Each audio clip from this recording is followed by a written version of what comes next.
They saying I'm the GOAT, I tell them I am redemption. Yeah, we build different. All right, we are coming to you live from Podcast Studio Austin. First, I'd like to start off this episode by giving a big shout out to Squatch Frontier Fitness. They are our homies over here. They make this possible for us to get into this badass studio and deliver I Am Redemption every week. So thank you to them. If you're ever in Austin, please come through and check it out. It's one of the dopest High Rocks communities, one of the dopest fitness communities in this entire country. Definitely come peep it out. And this young woman sitting across from me, I got connected to not long ago, and I believe it was through social media at first. Yeah, like I was going on runs, and then in the morning I'd go by Buzzmill. Yeah. And then I got addicted to their cold brew. Yeah. It was so good. And I could just put a little bit of sugar-free, a little splash, and I was like, this is amazing. So then I was doing that after every run, and then I was following them and posting on social media, and I was like, who is this? And I was like, oh, he likes to run. Oh, where I run and when I run. And then you were so open. You're like, anyone can run. So I was like, okay, I'm anyone. Yep. And I could see that I didn't totally follow, like, exactly in, like, who is in your community necessarily, I felt. You absolutely do, but go ahead. But I could see that a little bit, but then I was like, man, I love these people. And the whole thing about, like, everyone struggling through something, that really was, like, I really liked that. Right. And then just talking to different people and, like, seeing, like, oh, yeah, we all have something that we're trying to improve. We all have something that we feel is, like, maybe something that we can't control or something. And then being with a group that can be, like, just push through and just go. I was like, dang, I like these people. I like all your people. Yes. They're actually all just good people that, like, and so that, like, you have a good following because you have a good leader, and I like it. Thank you. Yeah. Like-minded people find each other. I'm very proud, very, very proud of the people we have in our community. Like, there's community out there, then there's our community. We just have a very strong one and a good culture, and everybody stands for something, and all my favorite people have all been through a lot of shit, so it's cool to have them all together. But yeah, we connected on social media, and I reached out, and I saw you were going to Buzzmill, which is a coffee shop we always go to on Saturdays after our run, and then saw you were a runner, and then I also saw that you were dealing with stuff with Dianetics, and so that piqued my interest because there was a time when I was doing my many attempts to try to get clean, that I went to a place called Narconon, which I would later find out would be affiliated. I don't know if that's the right terminology. Yeah. Affiliated with Scientology and all that, and so over these years, if you've had any type of social media or watched any type of TV, I'm sure you've heard the term Scientology. You've seen a bunch of stuff out there for it. And this was really cool for me to be able to sit down because I came in contact with Sheila, two completely different worlds you would think. But one thing with I Am Redemption is we were all recovering from something, and that's something that spoke to her. And so we met up, and she started coming to our runs, and she is an absolute pillar in our community now. And an absolute leader in our community, doing bringing the guys and the women out to play volleyball on Sundays and stuff like that. But it's been, I just want to say it's been awesome getting to know you. It's been awesome getting to know your family, and just seeing it doesn't matter.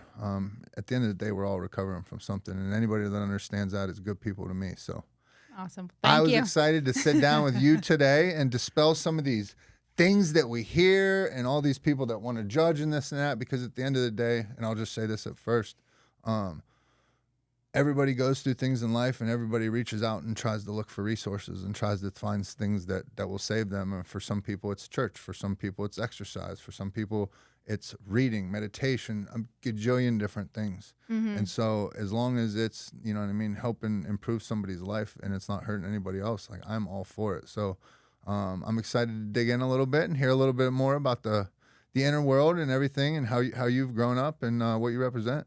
Totally.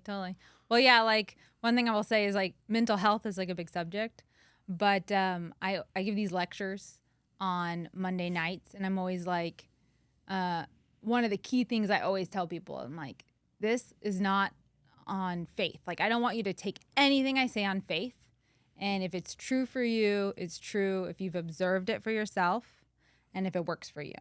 And that's, like, a key thing L. Ron Hubbard says all the time. And the reason I say that is because, like, you have people will find solace or, like, recovery in, like you said, exercise or in community, and if Dianetics or Scientology helps them be better, then that's all we care about. And if also I find like when people have a good connection to God and have like a feeling that there is a higher power, they're actually so much more ahead because they can see that there's more than themselves and they care more and they give more and they like try and help more. And so I'm like, it's just like we're all doing the same thing and we all just got to do it to our best ability. Right. That was one of the things I remember when I was in treatment there. They have they're called what's the version of the steps called? Happiness. Oh yeah, the way to happiness. Way to happiness, and that's like the steps. And I remember the one, and it's towards the end. I can remember the poster, still looking at it. But Flourish and prosper. Yeah, but it was but the one about respecting people's religious beliefs and all that. Oh yeah. We're gonna be cheesy.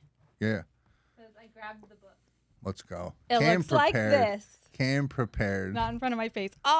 Anyway, it looks like this. That's it. But yeah, religious beliefs of others. Now, respect the religious beliefs of others. I mean, this book just is like, it says common sense guide to better living. Yeah. But it is like anyone can pick it up. But yeah. When you came, and I didn't know. I just met you, so I was interested to see, how it was going to go, bringing you into that. And I remember one of the first days you came, we had gotten in the prayer circle, and you didn't blink an eye. You hopped right in there with us, and it wasn't even a thing. And I was just like, that's awesome. Heck yeah. And that's somebody that lives, eats, and breathes what she does and talks about, and fully supports anybody else. And you will often hear the God topic. You also have great prayers. Thank Not you. gonna lie, Thank like you. it makes you feel makes you feel really pumped up. You feel like you feel like empowered. Thank you. You feel like you get a little bit of that power from God just from that. Yeah, I love thank it. you. That means the world. It used to be. Thank you. That means the world to me. It used to be a very tedious thing. Like I didn't think I knew how to pray, and all that. So just to hear somebody say I did a good prayer, or that they got something from it, I love that. Yeah. So you were. I don't want to say a unique case, but what I thought might be a unique case because you were actually born into Scientology, correct? That's right. Right. So what is that? How does, if I can ask, how do parents or how does the community, how do they have a conversation like that with somebody?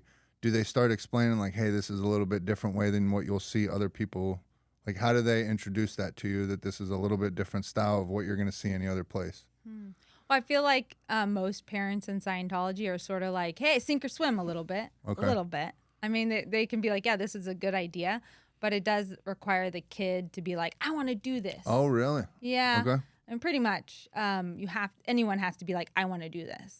That's like, I say the only qualification for membership at all is pretty much like you have to be able to like not be like a criminal, but you also have, not be a like a wild like person necessarily, but also you have to be willing and be like, yeah, I'm interested. Because like no one can force anyone to do anything. And actually when you force like even a kid or someone to do anything, like you need to eat these greens. They're so good for you. Eat them, eat them, eat them. Then they don't want the greens. And then they don't get the benefits from the greens. Or probably they'll eat them and they'll be like, oh, it made me sick. And it's like, well, what was the point of that? Right. Let them eat the greens if they want to know the benefits of it. So that's like, I have 2 kids, 13 and 16. And you met them both, right? Well, you met Cassidy. Okay. Because she's come running. She badass, really hates when runner. she misses running. Even though every time at about mile 3, she's like, I hate running. Why am I doing this? But she loves the group. You can tell. And so she likes to come. But so she considers herself like fully a Scientologist. Okay. Well, she's not even 16. She's 15. Okay. Fully. She's like, I want to work here. She's like signed multiple contracts for the future when her mother ever like lets her, she's a baby right now. Right. But, she's like fully. And then same with my son. He's like, and I'm like, okay, great. Like, but that like requires them being like, I'm so into this. And they're like, come on, Mom, let me do this course. Let me do this class. And you're like, okay, I'll bring you there, So it's attraction rather than promotion. Yeah, if they're attracted to it and they're like, I like this is what I want to do, and they demand it, then it's the best. It's the same thing in the recovery world, same thing with AA, that's why you don't see ads or commercials or anything. It's attraction rather than promotion. Yeah, it's true. And also you can shove someone into rehab and it might not take if they're not like fully committed to do it. Right, exactly. What would you say, people I'm sure have all kinds of preconceived notions and all that. What do you think are some of the biggest like misunderstoods with your world? Well, there's like these like weird like characters that people talk about that like I've never heard of, like the Xenu thing and something stuff like that. One thing is like people say it's a cult. So when I look up like the definition of a cult, it's like an exclusive group with these strange ideas and things, but it's like you can buy and have any of the books that we have, like anyone can walk in.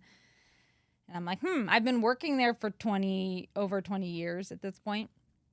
And so I'm always like, yeah, come on in, come check it out. You know, some people get a little bit nervous and I'll be like, come on, you know, I just play with them at the door and like we just have a little fun and they always walk in and like have a good time. And they're like, wow, the people here are so chill. So I feel like that's probably the most, you know, misconceived thing. And the fact that anyone can like just come to any of our activities and stuff is probably confusing. Also, like there's just people that I think our biggest barrier is that we're pretty anti psychotropic drugging, especially of children. Yes. Like we're really against that. Like newborns being put on psychotropic drugs or children in schools or the whole like, oh, you're depressed and you know, and like medicinal drugs being shoved in people's faces. So agree with that. Yeah. So, but you know, then you have to look at like, who are you up against then? So that means we're up against Big Pharma. We're up against Eli Lilly. We're up against, you know, Pfizer. And those guys have a lot of money and they're backed by people that we, you know of, some of us. And like the amount of money, the billions and billions of dollars in that, like just think of the like international banker, like, you know. Those worlds aren't set up to fail. Yeah. So they like to squish anything that would say, hey, don't take all these drugs. Like just eat healthy and like, you know, go exercise and improve your mental health. Like just do stuff like that and, you know, respect the religious beliefs of others, but go to church and like experience, you know, religion and God and all of life. Don't do drugs. And then that's, that, you know, just that statement, if you had thousands of people, well, we have millions. If you had millions of people all over the world that were vehemently against drugging of children and that cuts their funding by billions, they're not going to like you that much. Right. So the rumors get flying. And I personally think it's my personal opinion, labeled thoroughly as such, but I think it's more of a intentional, concerted effort and financially helpful to others. But yeah. You think stoking that flame? I mean, we like to stoke the flame if it's against no, but I'm saying you think that's they're stoking that flame. Oh, the powers to be. Oh, for sure. I mean, they'd love to. I mean, back in the day, it was like in the early 80s, the FDA was like freaking out and people were on us. And then we got full tax exemption and full freedom in that area, and we won the biggest and only lawsuit against the IRS and the FDA. Like really, like it's like historical, and it was just because it was true. What person out there is going to argue that? You know what I mean? Like like everything you're saying, what person is going to argue that? But then everybody wants to judge. No, people actually, you find people don't really want to judge. Well, like not when they're really there and you're like talking with them. Right. Like there's so many good people that just have a misconceived idea, and then once you like get chill, like talking with them, they like you're their buddy, and then I'm like, hey, I'm a Scientologist. They're like, whoa, yeah, and then they're like, okay, let's go check it out, and it's not too big of a deal. No, yeah. At the end of I don't know. You and I have talked about it a little bit, you know, personally and all that, and you know, recently when we met, at the end of the day, like everybody's trying to figure it out, and everybody's trying to figure out what is the best way for them, and what speaks to you in your heart. People make a choice. It's not like they're getting dragged in the door or anything like that. It's just all whatever speaks to you. Yeah, and I mean the world is. I feel like it sets you up to fail. Like you are set up to fail from the get-go. People don't. It's when your eyes have been opened to this. You can't unsee it, but for people that don't see it, they think everything's conspiracy or this or that, but you start seeing the way the world operates and how things are rigged and set up and all that stuff, and it's like it's not set up for us to win. No.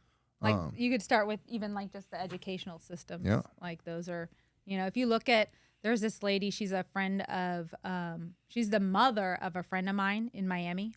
She's awesome, and she wrote a book about the educational system.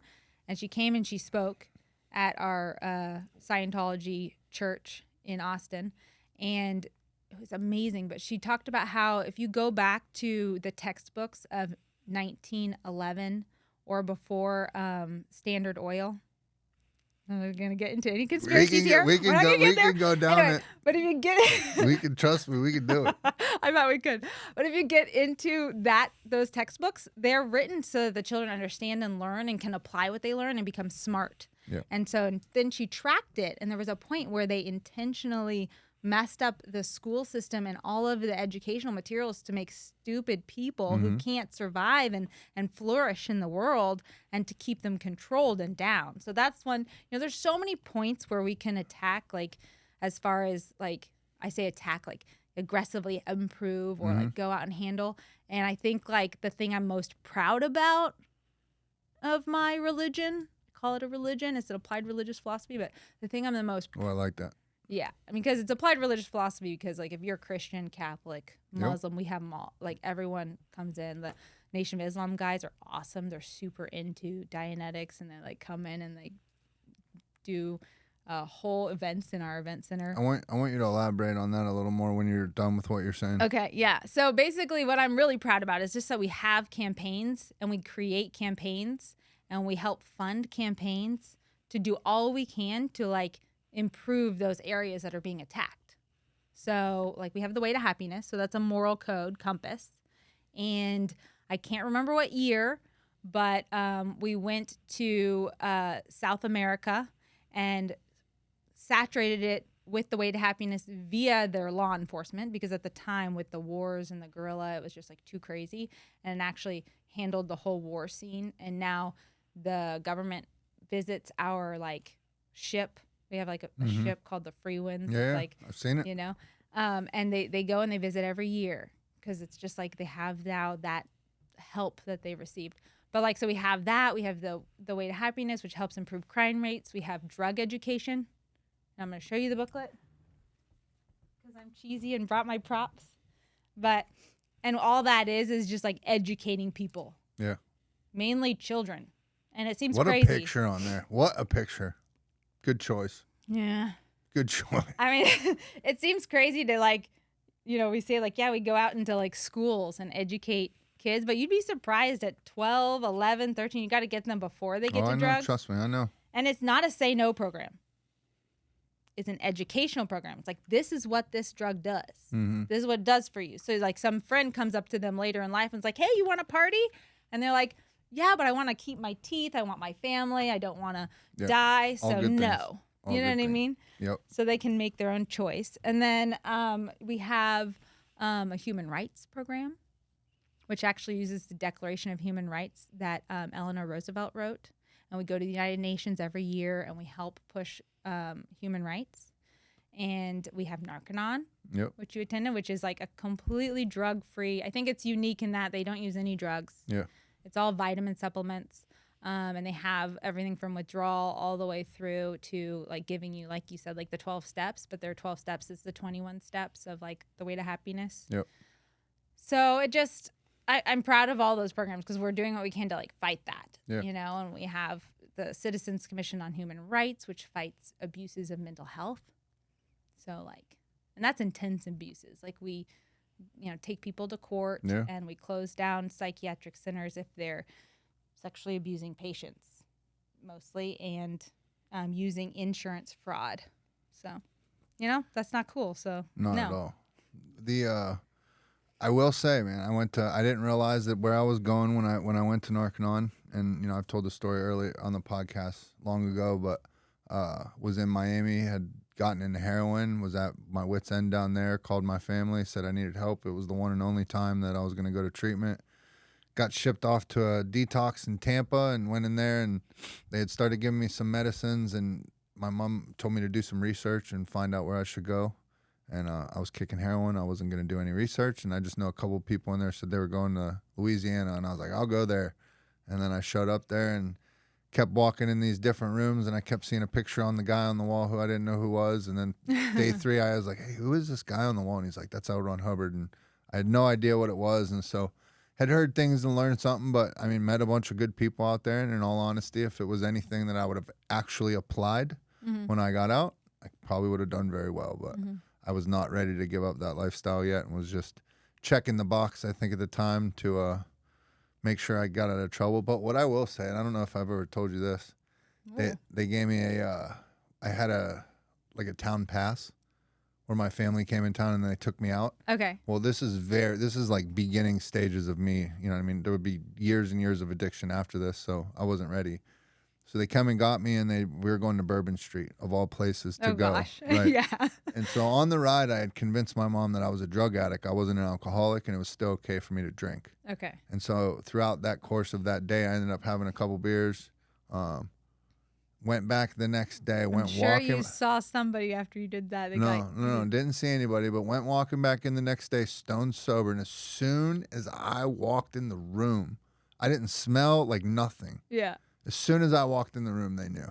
Wow. I don't know how, I don't know what, but I walked in and the dude looked up, and he was a gentleman that had been lifelong in there, and he looked up and he goes, "Somebody drank."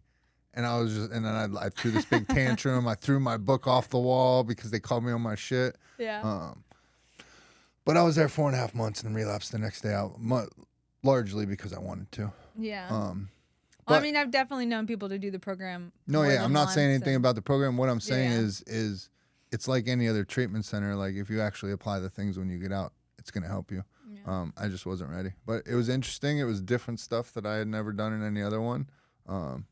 And I can see, you know what I mean? In most of the things, I can see where things were good. And they were very supportive about physical activity. It was mandatory you had to eat healthy. You had to eat greens at dinner. And, like, these are all things. I've worked in the treatment industry a long time. These are all things I haven't seen in any other treatment center. And those are the most healthy things I've ever seen at any treatment center I've ever worked with. So, yeah, that's cool.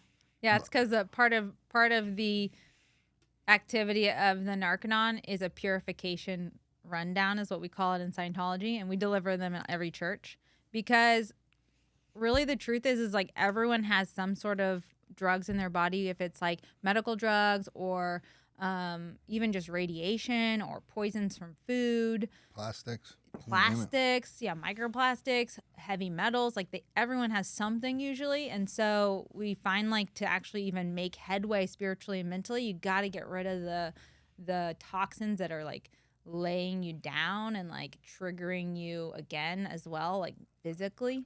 So, but part of that program, L. Ron Hubbard says you eat well, like leafy greens, high protein, and vitamins. So I'm sure they like have to then like, okay, eat your veggies. Right. For all my recovery people out there, how many treatment centers have ever forced you to eat healthy? Not many. That's cool. So going back to you were talking about how the Muslim guys come in and do some events and stuff like that. So how does that work? Because that's one of my preconceived notions. If you're a Scientologist, you're a Scientologist only. You can't believe in Jesus or Muslim or any of that kind of stuff. So how does that happen? Oh man. Well, gosh, that's quite a story. But like, there's this lady that's a friend of mine. Her name's Sister Christina Muhammad. She's awesome, by the way. I love when she preaches. I mean, that's the funnest thing ever. I mean, so much fun. So, but she's Nation of Islam. She's really awesome in the community here. And from what I understand is that their, I wouldn't say president, but like the person who's over the Nation of Islam found Dianetics and found that it really did work. And that's really all all that mattered, and that it really was a gift from Allah. Like, it really was meant to just be given to their people. And he's like, we need to improve our people's mental health, and we need to start on this now. And Joe just told everyone, basically, grab a Dianetics book, read it, turn your chairs, face each other, and just do it. Just start doing it and just improve your mental health. And that's really how you can do it. You can just do it on your own. You don't need to go into an organization to use Scientology and Dianetics. In COVID, I'd have people call me from their living room. They're like, hey, I'm doing this Dianetics and I'm running this Ingram. It's an Ingram, but they didn't know how to say it, right? And they're like, this is what's happening. And I'd give them advice, and we'd go through the book and they'd just go back at it. Right. But so she just, is awesome, and she's brought her people in for events. She also does, as part of the Nation of Islam, they have a group of people who help with disaster relief, and she's super educated on disaster relief. So we team up on that. Like, I went to all the floods. I don't know if you remember the floods in Kerrville. Yeah, we were some of the first people down there. Oh, wow. Great. Yeah. So I was at Centerpoint. Shout out my boy Terrence at Project Grit. Go ahead. I'm sorry. Yeah. And shout out Centerpoint Fire Station, who like hosted us and were so amazing. Hell yeah. And so we got the call, like, we need to go out there. And so I got a bunch of different ministers. I was out there almost every single day. And so it's Scientology volunteer ministers. So they're just educated to like help in any way they can. One of the key things we do is we just go and we find out, what do you need and want? And whatever it is, I would make sure they had it. If they told me they needed a certain size wrench, I was the first person with the wrench. And that's all that mattered to me. Like, what do you need? And you're going to have it. There you go. And so we had so much fun, and we just cleared away brush, like just as a community, and seeing Texans come together. I think Texas is the best. I'm super biased. Lived here all my life, and so I fully admit it. But Texas is the best because we just really actually love one another. Mm-hmm. And so that's what I found. Like, people were talking about, these terrible things, but we're just loving each other and wanting to help each other and being there no matter what. I had first responders come up to me and just like thank me so much for being there. And I was like, thank you for being there. And it was just this emotional, like, beautiful moments. But yeah, so we teamed up with her a lot. There's also the Los Topos. Okay. We teamed up with them. They are search and discovery body. We team up with them a lot. And John Rourke, I don't know if you know him, but he's teamed up with the volunteer ministers to do different projects and stuff. He's really awesome. But yeah, so it's like you start to find a cool community that. So, but how can some do? Is it common for Scientologists to also believe in God, Allah, any of the other stuff? It really depends on the person. They get to decide for themselves. In Scientology, we believe life has 8 parts. Okay. And everyone has that. And it's first yourself. The second is sex and family. The third is groups. The fourth is mankind. The fifth part is life and livingness, so plants, animals. Sixth is the material objects. I think I remember this worksheet. Yeah. It was probably one of your course books. I think so. And then 7 is all spiritual beings. Okay. So like anyone is and everyone as their spiritual side. There's a body and we have to feed it and we have to take care of it. But spiritually, there's also something there. And then God, or the infinity dynamic, because 8 on the side, L. Ron Hubbard was like 8 on the side is infinity. Mm-hmm. And it really has no limit. And that's the supreme being or God. But like supreme being or God for each person can be their own thing. Yep.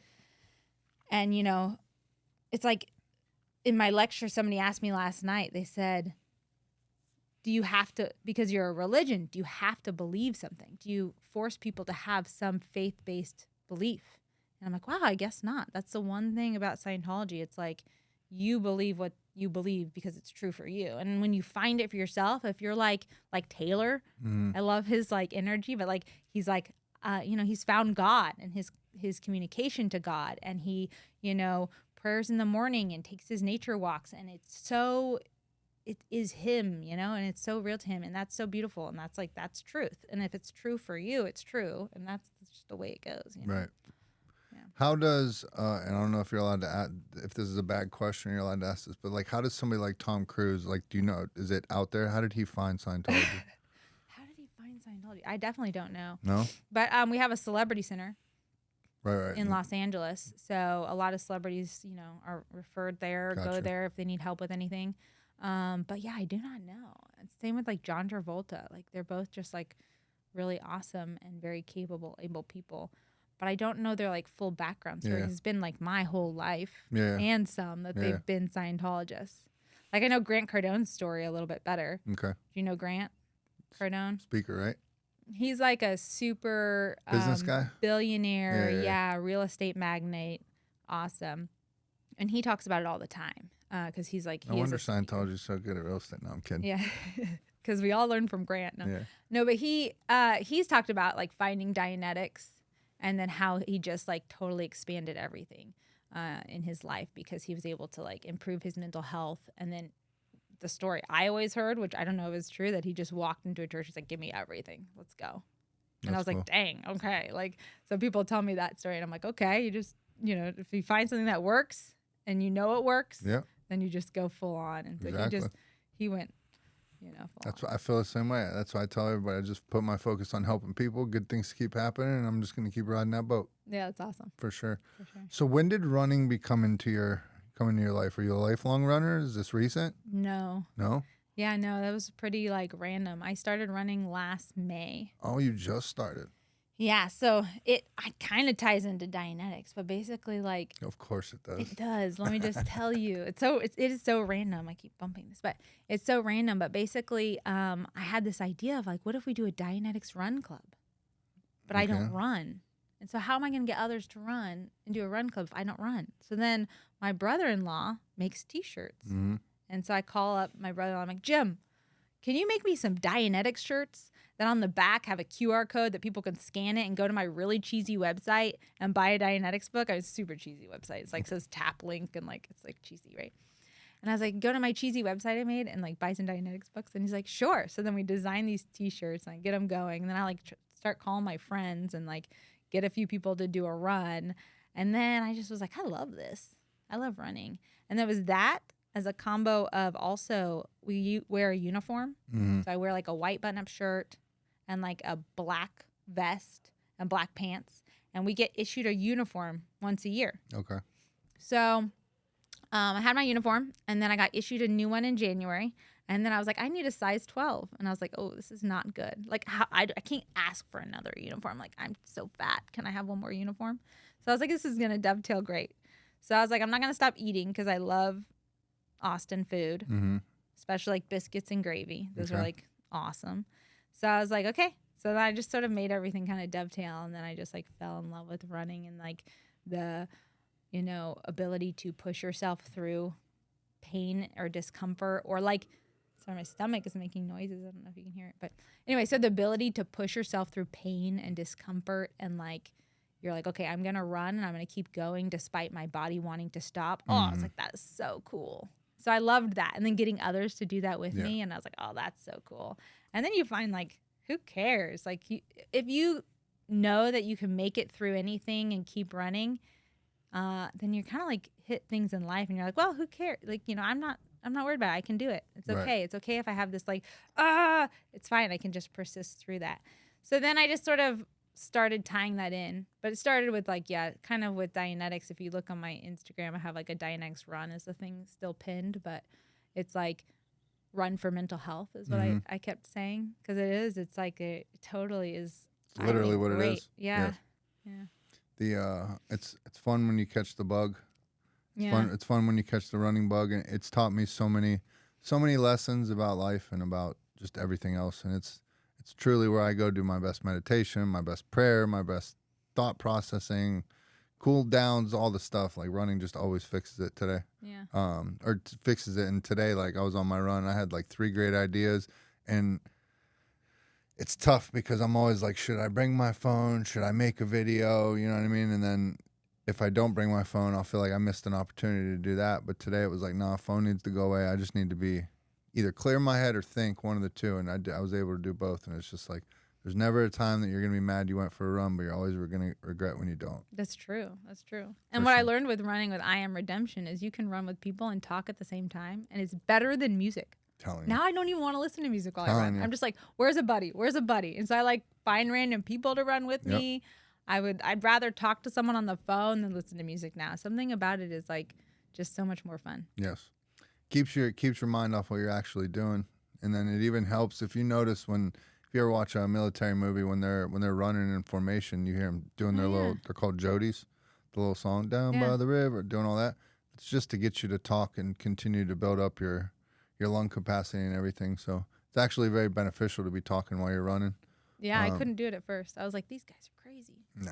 And so I just have somebody tell me a story. So I got to hear all these really cool stories, military stories, drug addiction stories. The first, You're getting all the entertainment on a the run. first 4 weeks, I was like, okay, let me listen because I cannot talk. Like I would not be able to talk. Well, you're crushing it. What's your longest run to date been?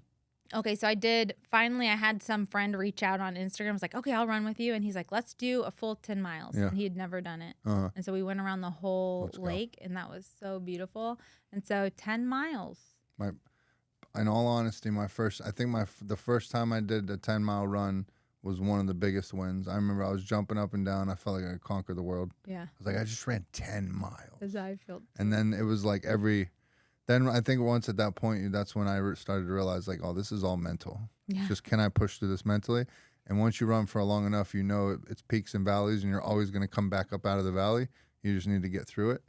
But to me, it's been the best metaphor for life, of, you know what I mean, doing that same thing. And I always tell, I've told people a lot lately, it raises your threshold for uncomfortability. Like most people, we are conditioned in this world to be super comfortable all the time. And as soon as we get uncomfortable, that's when people say, fuck it. And they go out and get high, drink, do all the things they shouldn't do. That's true. But if you can sit in that and continue to do longer distances and keep raising that bar of your uncomfortability, you come up against the everyday problems, and they just seem so minimal. Mm-hmm. Yeah, it's true. It's so easy to be like, I just want to walk now. Right. And then you just take the easy route out. Like the same thing with like, I just want to feel good. Let me have a drink. And then you just like take the easy route out. So you see that. So if I could ask you, just because I think people would want to know, so from you're in Scientology, your family's in Scientology, I'm sure a lot over most of your friends are as well. Do they see you in content now with these regular drug addict people running around outside thinking you're crazy, and you're hanging out with normal people? Or are they supportive of it? Like, what's the view? I mean, I've told a little bit of people about you, and they think you're amazing. They're like, whoa, this guy, I want to meet him. In fact, Jim was like, can we have dinner? Can he come have dinner at our house? And I was like, I'll ask, you know. For sure. And then I was at we do like an event meeting every week, and I told them a little bit about you and your thing. And they're like, oh, can we show his documentary? I mean, so they're kind of like, I think they think you're really cool, but I've been just telling them my stories. I just run a little bit. I'm right. Yeah. Well, I love your group. I have to say, I wanted to run a half marathon. Okay. And then I did the 10 miles. I was like, maybe I could. And then Lone Star Runner guy, Edu, was like, you can totally do it. Yeah. Like, oh, okay, cool. I can totally do it. If you did 10, you can do it. You don't even have to do any practice. Right. You do it. I'm like, okay.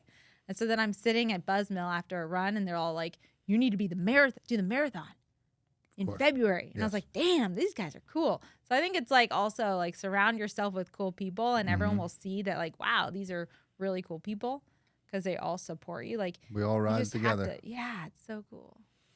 Have you met Amy yet? Oh, I love Amy. Amy's the shit. And you need people. That's the people I need around me. The one day, I keep telling the story, but the one day, a couple weekends ago, we had done early miles. So I felt all accomplished. The run group got there, and whatever that day, people wanted to turn around a little bit short than what we normally would. And I was like, okay, no problem. Yeah. And she looked at me and basically called me a little bitch. And then that made me go run farther and not turn around early that day. And at the end of the day, we did 10 miles. And I was like, thank you. Like, I need that. Hell yeah. Because I don't need people in my life that are, oh, yeah, you ran early. Like, you can quit now. It'll be okay. Yeah. I want more. Yeah, you got to keep all the badasses together. Yes. Yeah, she's amazing. Did you see her catch those snakes? She was, oh yeah, I was getting live updates. I was getting those videos before they were ever coming out to social media, but it was wild. She, just for people, to give people context, one of our good friends, if you ever see any of our content, Amy, very powerful young blonde runner that's out here killing in the world, sorry. She came home yesterday and found a snake, pretty large snake, in one of her potted plants trying to get out the window. And so if you follow her social media, it was quite entertaining watching her stories yesterday. I mean, she made a full rescue. She did.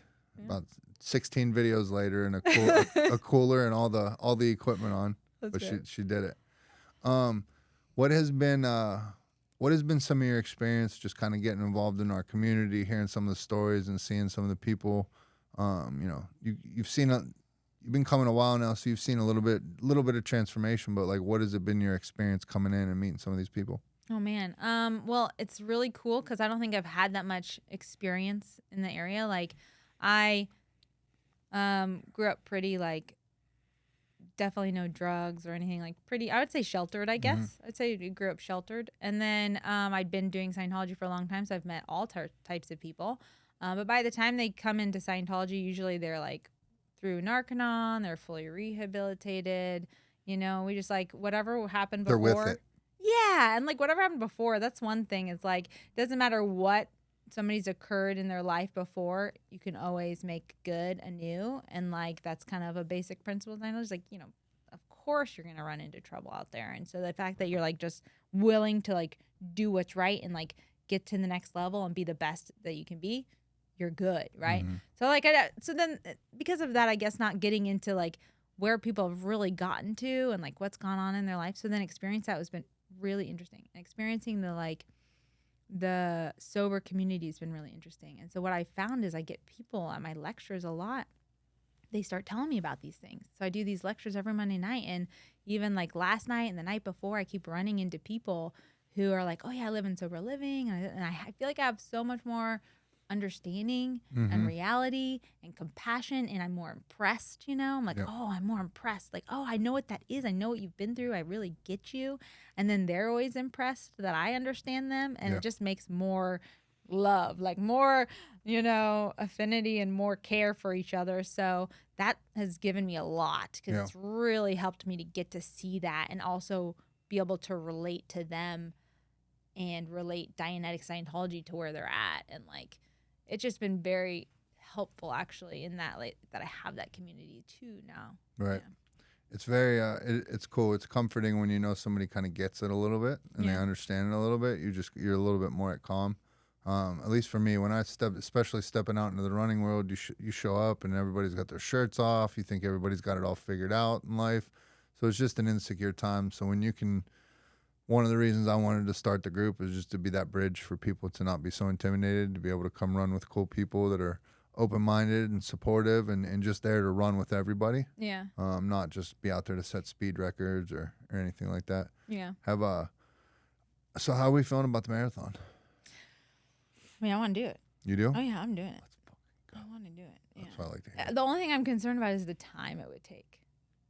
Don't It's worry like about a time commitment. Don't worry about just to practice and to get. It is. Oh man, I timed it out. It is. It's like 5 hours to just get through a whole marathon. We're gonna have you under 5, but if you can dedicate the time it takes each day to train, you know what I mean, to get your mileage in, and you just do so many miles a day, or you have speed day one day, a hill day the other day. Yeah. We can put you on a little workout plan, but I want to join Squatch. I got you.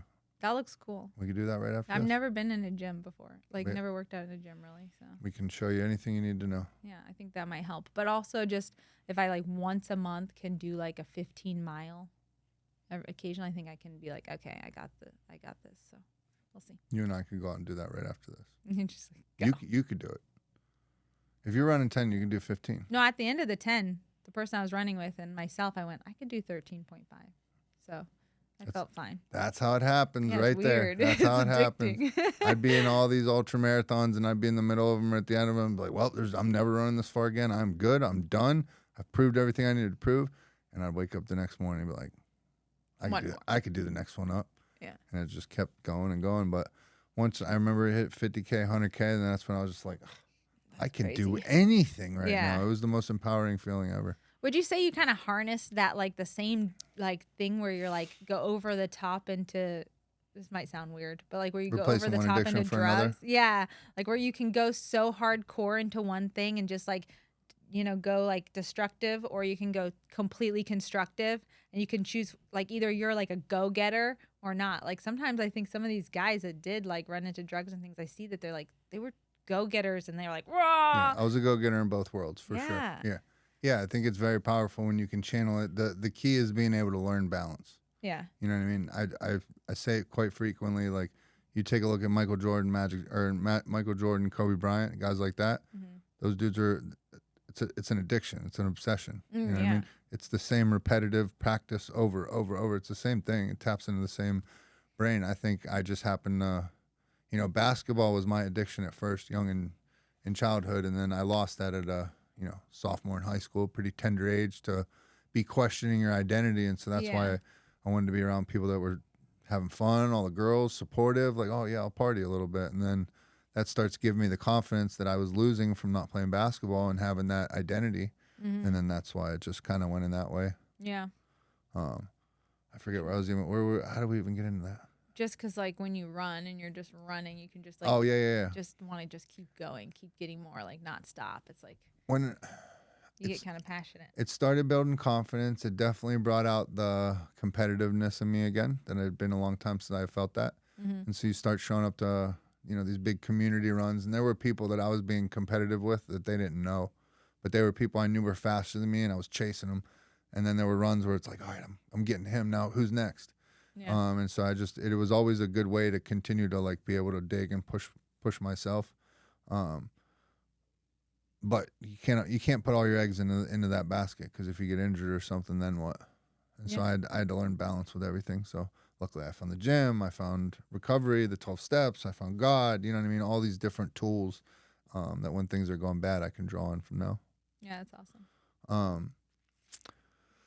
With the, do you think, is there anything else? What else in your life do you think that you'd like to try to do, but you haven't been because you've just been a little bit too, like you haven't been to the gym, you said, right?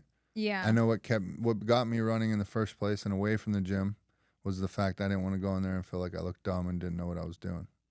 Well, it just seems really weird to me to like move like pieces of metal around to get exercise when like what if I should be probably like cleaning my house. Like somehow I gotta like, you know what I mean? That part is like a little gets me, or like, moving, rocks in my yard, or like handling the chicken coop and moving bales of hay kind of thing. It's But like you go maybe, do like, that better. so you can do that. Right. You go lift those weights so you can continue to do that when you get old. You know what I mean? Good point. If you it's very apparent to me now, seeing family members of mine that are getting older, right? And then seeing other people in the gym setting or in the community. Austin's a very fit city, right? Yeah. Where I'm from in Northeast Ohio is not a fit place. And so you see a lot of people that don't have an exercise, they retire, they become kind of dormant and sedentary. Mm-hmm. And then once they get older, they can't even physically get up out of chairs by themselves. Yeah. They don't use those muscles. And so the amount of life and time you're saving yourself by lifting is just exponentially going to keep you around much, much longer and keep you injury free. I don't know, man. I'm having fun running. I want to try to do it as long as I can, Yeah, it's true. There's a gentleman here in the Austin running community. He's a coach, and he's getting older. And so you're seeing him now where he can't run with the group anymore. He kind of stands there and talks to everybody, and it's heartbreaking to see. And so when I see something like that, it makes me thankful for every run I do get to have. Yeah, totally. Well, my aunt is like, she's like, what is she? She's got to be in her late 60s or something. She looks amazing, and she's a runner. And I'm always like, wow. She's always impressed me. If it really hit me, I was going in for a surgery the one time, and I was getting ready to get put under, and it was a small surgery. They were getting ready to put me under, and the doctor was like, "Are you some kind of runner or something like that?" And I was like, "Yeah, why?" And he goes, "The surgery you're having and everything, your heart rate's still in the 40s." He goes, "I knew you had to do some type of endurance stuff." And I was like, "Yeah, dude, I got into it a couple years ago." And he goes, "Man," he goes, "You have any idea how many years you're adding on to your life?" And I was like, "What do you mean?" And he goes, your heart only has so many beats, and it has so many beats per minute. And if you're unhealthy and let's say it's at 90 beats per minute, 100 beats per minute, whatever is not great. Yeah. But now you're running and your resting heartbeat is at 40. You just saved yourself 60 beats per minute, per hour, per day. And I was just like, holy shit! Like, Wow. you are literally adding time on your life. Wow. And then if I could take you and your genetic twin and put you guys both on the same food, same everything like that, same gym routine, but make her run and you don't, they're going to have more results. Wow. Just from running. Just because your heart's a muscle, you're exercising your heart, you can work out harder. So it's all connected. Okay, people, start running. Got to do it. And go to the gym. Yeah. All the things. Yeah. So what is, as you get older into Scientology, do you continue to go up? Do you get more responsibility? Like, what does the future look like for you within Scientology? For me personally, or just anyone? You? Anyone? Me. I mean, obviously, it's just like do you see somewhere it's like, hey, one day I want to do that job? Do you have an area you want to move into? I mean, you just really, it's like a journey for yourself. Okay. So it's like you do your own self journey. Got you. I work there, so I've worked there for over 20 years. So I've done every single job, and they're all interesting. Like, you put your 20 in, does that mean you get benefits and retirement and all that? it's very volunteer. I know. I'm kidding. to be the- honest. Like the military. It's very volunteer. So, it's not like, you don't get paid at all, but it's not like, most people have like a side job too. It's a passion job. It's like, Right. if you want to do this for your own passion and that's because you want to help people, then you do it. And then, my husband supports me. So I have that. But yeah, What does he do? he works for my family's company. Okay. So my mom and dad, who have passed away when I was like 20, too young for me. It was like 27, I want to say. So I whoops, I got into that. No, okay. So, but my family created a business. So my dad did burglar bars and was in the like 80s and ran into my mom and tried to sell her a Dianetics book and then took her on a date and then took her into the Church of Scientology for her to do a personality test. And I'm like, go boy, Dad. Like, come on. He's like really grilling her. Anyway, so then they had me and my older sisters. I have 3 older sisters, and Stacy, Erica, and Sandra. And they started this big company. And then they gave the company over to my sister when they passed away, willed it to her. My mom had cancer. My dad had pulmonary fibrosis, which is why I don't smoke cigarettes. Nobody in my family is very fond of cigarettes. Gotcha. That was like what it was from. But yeah, so they started this awesome company. And so my husband works there. My sister and her husband and my brother-in-law all own it. Okay. So it's like family owned. We did the bridge, which I run Yeah. across every time Yep. we run across it. I say, my husband project managed these bridge handrails. So that's really fun to do like public work projects in Austin that are like going to be there forever. Mm-hmm. It's like legendary, projects. So he works there and they're Scientologists. So it's a Scientology owned company. Okay. And like if they have somebody who's running into a lot of trouble, they'll notice it. They might send them over to me and be like, can you help this person? And I'll help them. We'll do personal values and integrity or, different courses to help improve their conditions. And then they, thanks. And then they go back to work, doing better and not running into the same trouble that they were before. Right. So there's that line there of like helping each other. And then also like a funny story. I was at South by Southwest and we were watching music, the Ex-Ambassadors. I don't know if you've ever heard of them. Yes. They're really good. So we're watching them live and there's this random person we like meet and he's like really cool. His name was Dave Horseman and he was like hanging out with us. And then I go to the back and I was like, guys. And they're like, what? I'm like, there's kombucha on tap. And I was like so excited. I had my kombucha and he looks over at me and he's like, do you drink? And I was like, no. He's like, oh, are you Alcoholics Anonymous? I'm like, oh, no. And he's like, okay, are you sober? Like, what's happening? I was like, I just don't drink. I just, like, there's kombucha. Woo. Right. That's so exciting for me. So I get to be one of the people with something in my hand. I just, Right. Scientologists do drink. I don't drink. Right. I just think I have drank. It's not your thing. Randomly, right.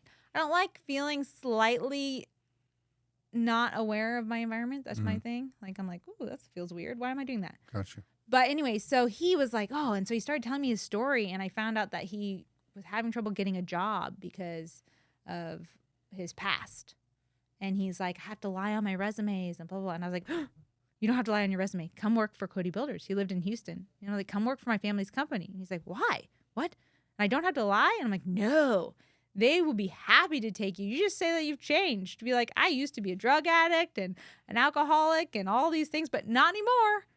Can I get a job? And they would be totally love that you were honest and truthful. And sure enough, he's like, okay. And he did. And he still works there. And he did a bunch of sober living houses here. Oh, cool. Oxford House. Yep. He's on the board for Oxford House. Yep. He did this concert. Okay. What was that concert that we went to that I met your wife? Oh, what was that called? It was something for Recovery Takeover or something. Yeah, like Recovery Takeovers. He does Recovery Takeover. Anyway, he's awesome. Good. And he just stuck and stayed. But that's like an example of like, I don't know, Scientologists are like kind of like that. We're like, yeah, give me this real deal. Like, we're real people. Anyway, so they started that company and he works there. Love It's it. a long story. Love it. What want to ask you a fun question. Okay. I've asked this every podcast I've ever done. For some reason, this is my favorite question. Ooh. Tonight, Great. hypothetically speaking, you're walking out for the women's UFC Championship of the World. Mm-hmm. What's your walkout song? That one song that when you hit that carpet, everybody knows Sheila is in the house and her presence is felt. What's the one song that gets you jacked? Oh my gosh. My songs that get me jacked, I think, change every week depending on my mood. Mine too. Let's see. I mean, the song that came to mind when you said that, which I don't know why, is Right. "We Don't Need No Education." It's a banger. Yeah. a We banger don't coming- need no. Pink Floyd, right? Yeah. Yeah. Banger to Thought come out too. control. Anyway, that's a good one. Classic. I like it. So, if somebody wants to hear more about all the incredibly interesting things you're talking about, where would be the first place they go look? You could hit up Scientology ATX on Instagram or Dianetics ATX on Instagram. I'm Sheila Springer 1 on Instagram, but I also have all those other accounts. It's all the same person. I never know which one to go with. Yeah, that's all me anyway. But yeah, so you could do that. You could just actually, I would tune into Scientology TV. It's free. It's only uplifting stuff. It has every betterment activity we do. So our drug-free world campaigns. It has any Is it kind an of app? human rights. Where do It's they an find the app. channel? Yeah, Scientology TV app. Is it in the free? Apple. Yeah, it's all free. Oh wow. Tons of content. Yeah. Yeah, I wanted to get your documentary on there. Let's go. That's like the We kind can of do it. documentaries they show. So they have like a Friday documentary. But anyway, it's a TV station in Los Angeles. Yeah. And Yeah, I want to go check that out. That's the one. Was I in Vegas? Where was I at? I was somewhere, but I was in a hotel and there was Scientology TV on, and I watched it for a while, and I saw that studio and all that stuff. I was like, oh my yeah. God, look at all this. Yeah, it's really awesome. Killing it. I've toured it twice. It's Really? really cool. Yeah, it It's looks a full nice. studio. But yeah, so they could just tune in there and they could just watch whatever they want to watch. And then that's just like our stuff. Like it's really just us talking. You can find like random Scientologists that are parents sharing their story, business owners telling their story. It's just to try and like open the doors so people see like this is what it is, this is what it's about. Mm-hmm. And they have principles in there of like what our basic principles are. And essentially, like there is a line from a book called The Fundamentals of Thought by L. Ron Hubbard. It's Scientology Fundamentals of Thought, and it's a very basic book. But there's a line on page, I want to say 98, and where he talks about knowledge. And it's like, it's not me telling you. It's like reminding you things you already knew. Mm-hmm. And that's why I feel like anything that's really good or like anything you read, if you're reading something in Scientology, like, and you're like, oh, that's something I already knew. That's the good shit to me. Cause that's like knowledge that is yours already innately somehow. Right. If I say like, man, man in Scientology, we believe man is basically good, that you're a spiritual being, that you have a mind and this is your body and you're not a body, and that drugs are a toxin. If you like go, yeah, duh, that's real, then that's good data for me. But if it's like things that are slightly off or skewed, then it doesn't really communicate as deeply. Yeah. So anyway, this is just like my advice, but I got you. Have you ever, this is a random question, is the movie Vanilla Sky related to Scientology in any way? No, I have seen that movie, but I would say like any movie in the world could be related if you say that in Scientology. I feel like there was like tips of the hat to it in the movie. Not that I know of. Like maybe that was his. I don't know if that was The him. Matrix is like, I know no Scientologist I mean, made that or anything, but The Matrix is happening in the real world. Oh every man, day. when that came out, every Scientologist was like, "Bam, that's the truth!" Like, so I would say, like my friends anyway, and like the people I know, like that to me is like that's the most closest I would say is like, well, you want to take the blue pill? You can take the blue pill, Right. unless you want to take the red pill and find out what's going on Right. in life. But no, it's okay. Stick with your blue pill. Enjoy your groceries. Have a good day. HEB. Like I don't know, That's good. Well, Sheila, first of all, I can't thank you enough for, number one, being such a valuable member of this community and the shining light that you are for everybody. It means the world. I love catching miles with you and love everything you bring to the community, so thank you. It's people like you that make it what it is. Without you guys, it wouldn't be a thing, so I appreciate every mile you put in with everybody. Thank you. Well, thank you so much. Thanks for having me. Thanks for creating the community. Thanks for being the kind of person out there that can be a big brother to everyone and like have no, shaming and like just total love all the time. I love it. It's really awesome. Thank you. Yeah. I talk a little shit, but it's all out of love. It's totally out of love, and it's out of motivation and out of pushing us to do more. Right. Always uplifting positivity. One time I was like, I can't do the 6 miles, and you just pushed me to do it, and then like I couldn't walk for a week. And I was just like, that is awesome. I don't know if that ever happened. That may have happened. It gave me confidence that I could still run no matter what. Because after that, I never was injured. I could just keep going, and I can really read my body and just know. Oh my God, it's so great. For anybody that is looking to get tapped in with the I Am Redemption community, we got 5 chances for you to do so. We got the Monday men's meeting. It is the first Monday of every month right here in Austin, Texas. If you are in the local area, please join us Tuesday, Thursday, Saturday, 6 a.m. on Tuesday, Thursday, 7:30 on Saturdays. It's our big community run. You will get to see Sheila there. And if you are not in the Austin area, tap in with us on Zoom Thursday night, 6 p.m. Central. I post everything up in my story. I Am Redemption is a nonprofit. We have a lot of people that I know support us on social media, support us through YouTube and everything like that. If you feel called to do more, you can text I Am Redemption or IAR to 53555 and become one of our mission partners. We are always trying to align with people who believe in what we're doing and want to help change some lives. And with all of that, I would like to say thank you to Sheila. And the way we like to wrap up the show is if you'd be so kind, take a look in your camera and throw out a couple I am statements to let the people know who Sheila truly is. Okay. Well, I am a vibe. I am totally in love with people. I'm in love with improving mental health. And I am a Scientologist. You are incredible. Thank you so much. Yeah, thank you for having me. Of course. If the dream gets cold, we gon' keep that flame. Bring energy in the rooms, you won't leave the same. Scars on my back, I'ma stand up straight. Morals about to guide me down the road I take. What's the price of redemption? Hard work and dedication. You need a reason to live, well, I'ma put one in your faces. They got it all confused about the talent that it takes. It just take a little effort, the opportunities, man. We shift. Take a lesson with the